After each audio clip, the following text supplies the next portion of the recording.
continuing with Leviticus 13:47.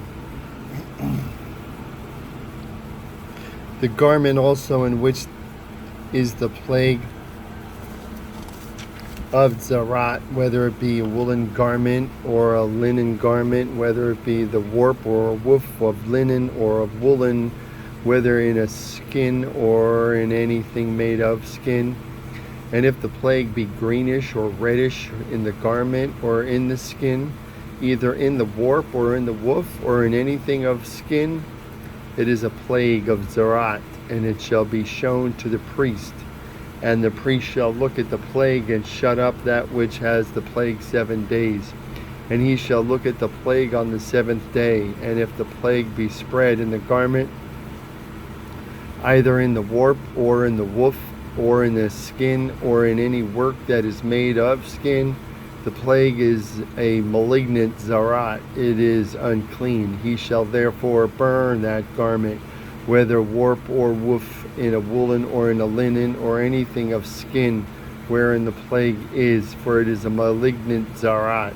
It shall be burnt in the fire. And if the priest shall look, and behold, the plague be not spread in the garment, either in the warp or in the woof or in anything of skin, then the priest shall command that they wash the thing in which is the plague is, and he shall shut it up 7 days more. And the priest shall look after the plague is washed, and behold, if the plague have not changed its color, and the plague be not spread, it is unclean. Thou shalt burn it in the fire. It is a decay on the inner or outer surface. And if the priest look, and behold, the plague be somewhat dimmer after the washing of it, then he shall tear it out of the garment, or out of the skin, or out of the warp, or out of the woof. And if it appear still in the garment, either in the warp or in the woof, or anything of skin, it is a spreading plague. Thou shalt burn that in which the plague is with fire. And the garment, either warp or woof, or whatever thing of skin it be, which thou shalt wash, if the plague be departed from them, then it shall be washed the second time, and shall be clean. This is the Torah of the plague of zarat in a garment of woolen or linen, either in the warp or woof or anything of skins, to pronounce it clean or to pronounce it unclean. And the Lord spoke to Moshe, saying, This shall be the Torah of the one stricken with zarat in the day of his cleansing. He shall be brought to the priest, and the priest shall go out of the camp. And the priest shall look, and behold, if the plague of zarat be healed in the one afflicted, then shall the priest command to take for him that is to be cleansed 2 birds alive and clean, and cedar wood, and scarlet, and hyssop. And the priest shall command that one of the birds be killed in an earthen vessel over running water. As for the living bird, he shall take it, and the cedar wood, and the scarlet, and the hyssop, and shall dip them and the living bird in the blood of the bird that was killed over the running water. And he shall sprinkle upon him that is to be cleansed from the zarat 7 times. And shall pronounce him clean, and shall let the living bird loose into the open field. And he that is to be cleansed shall wash his clothes, and shave off all his hair, and bathe himself in water, and be clean. And after that he shall come into the camp, but he shall remain outside his tent 7 days. And it shall be on the 7th day that he shall shave all his hair off his head, and his beard and his eyebrows, even all his hair shall he shave off, and he shall bathe his clothes. Also he shall wash his flesh in water, and he shall be clean. And on the 8th day he shall take 2 lambs without blemish, and 1 ewe lamb of the first year without blemish, and 3/10 measures of fine flour for a meal offering, mingled with oil, and 1 log of oil. And the priest that makes him clean shall present the man that is to be made clean, and those things before the Lord, and the door of the tent of the meeting. at the door of the tent of meeting. And the priest shall take one he-lamb and offer it for a guilt offering, and a log of oil, and wave them for a wave offering before the Lord. And he shall slaughter the lamb in the place where he shall kill the sin offering and the burnt offering in the holy place. For as the sin offering is the priest's, so is the guilt offering. It is most holy. And the priest shall take some of the blood of the guilt offering, and the priest shall put it upon the tip of the right ear of him that is to be cleansed, and upon the thumb of his right hand, and upon the great toe of his right foot. And the priest shall take some of the log of oil, and pour it into the palm of his own left hand. And the priest shall dip his right finger in the oil that is in his left hand, and shall sprinkle of the oil with his finger 7 times before the Lord. And of the rest of the oil that is in his hand shall the priest put upon the tip of the right ear of him that is to be cleansed, and upon the thumb of his right hand, and upon the great toe of his right foot, upon the blood of the guilt offering. And the remnant of the oil that is in the priest's hand he shall pour upon the head of him that is to be cleansed, and the priest shall make atonement for him before the Lord. And the priest shall offer the sin offering and make atonement for him that is to be cleansed from his uncleanness. And afterwards he shall kill the burnt offering, and the priest shall offer the burnt offering and the meal offering upon the altar, and the priest shall make atonement for him, and he shall be clean. And if he be poor and his means do not suffice, then he shall take one lamb for a guilt offering to be waved, to make atonement for him, and 1/10 measure of fine flour mingled with oil for a meal offering, and a log of oil, and 2 turtle doves or 2 young pigeons, such as his means permit. And the one shall be a sin offering, and the other a burnt offering.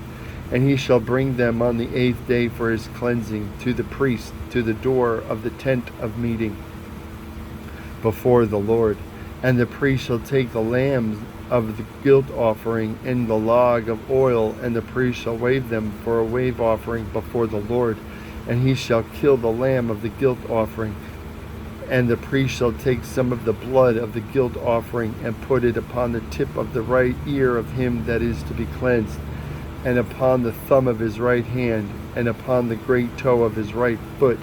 And the priest shall pour of the oil into the palm of his own left hand, and the priest shall sprinkle with his right finger some of the oil that is in his left hand 7 times before the Lord.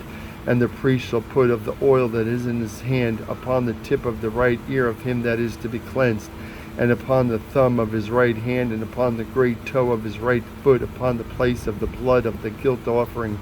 And the rest of the oil that is in the priest's hand he shall put upon the head of him that is to be cleansed, to make atonement for him before the Lord. And he shall offer one of the turtle doves, or of the young pigeons, such as his means permit, even such as his means permit, the one for a sin offering, and the other for a burnt offering with the meal offering. And the priest shall make atonement for him that is to be cleansed before the Lord. This is the Torah of him in whom the plague of Tzara'at, whose means do not permit much for his cleansing. And the Lord said to Moshe and to Aaron, saying, when you come into the land of Canaan, which I give to you for a possession, and I put the plague of Tzara'at in a house of the land of your possession, and he that owns the house shall come and tell the priest, saying, it seems to me there is as it were a plague in the house. Then the priest shall command that they empty the house before the priest go into it to see the plague, so that all that is in the house be not made unclean. And afterwards the priest shall go in to see the house, and he shall look at the plague. And behold, if the plague be in the walls of the house, in greenish or reddish depressions, in which in sight are lower than the wall, then the priest shall go out of the house to the door of the house, and shall shut up the house 7 days. And the priest shall come back on the 7th day, and shall look. And behold, if the plague be spread in the walls of the house, then the priest shall command that they take away the stones in which the plague is, and they shall cast them into an unclean place outside the city. And he shall cause the house to be scraped within round about, and they shall pour out the dust that they scrape off outside the city in an unclean place. And they shall take other stones and put them in the place of those stones. And he shall take other mortar and shall plaster the house. And if the plague come back and break out in the house after he has taken away the stones, and after he has scraped the house, and after it is plastered, then the priest shall come and look, and behold, if the plague be spread in the house, it is a malignant zarat in the house, it is unclean. And he shall break down the house, the stones of it, and its timber, and all the mortar of the house, and he shall carry them out of the city into an unclean place. Moreover, he that goes into the house all the while that it is shut up shall be unclean until evening. And he that lies in the house shall wash his clothes, and he that eats in the house shall be wash his clothes. And if the priest shall come in and look upon it, and behold, the plague has not spread in the house after the house was plastered, then the priest shall pronounce the house clean, because the plague is healed. And he shall take to cleanse the house 2 birds, and cedar wood, and scarlet, and hyssop. And he shall kill one of the birds in an earthen vessel over running water. And he shall take the cedar wood, and the hyssop, and the scarlet, and the living bird, and dip them in the blood of the slaughtered bird, and in the running water, and sprinkle the house 7 times. And he shall cleanse the house with the blood of the bird, and with the running water, and with the living bird, and with the cedar wood, and with the hyssop, and with the scarlet. But he shall let go the living bird out of the city into the open fields, and make atonement for the house, and it shall be clean. This is the Torah for all manner of plague of zarat, and the patch, and for the zarat of a garment, and of a house, and for a swelling, and for a scab, and for a bright spot, to teach when it is unclean, and when it is clean. This is the Torah of zarat. That's up to Leviticus 14, up to 15:1.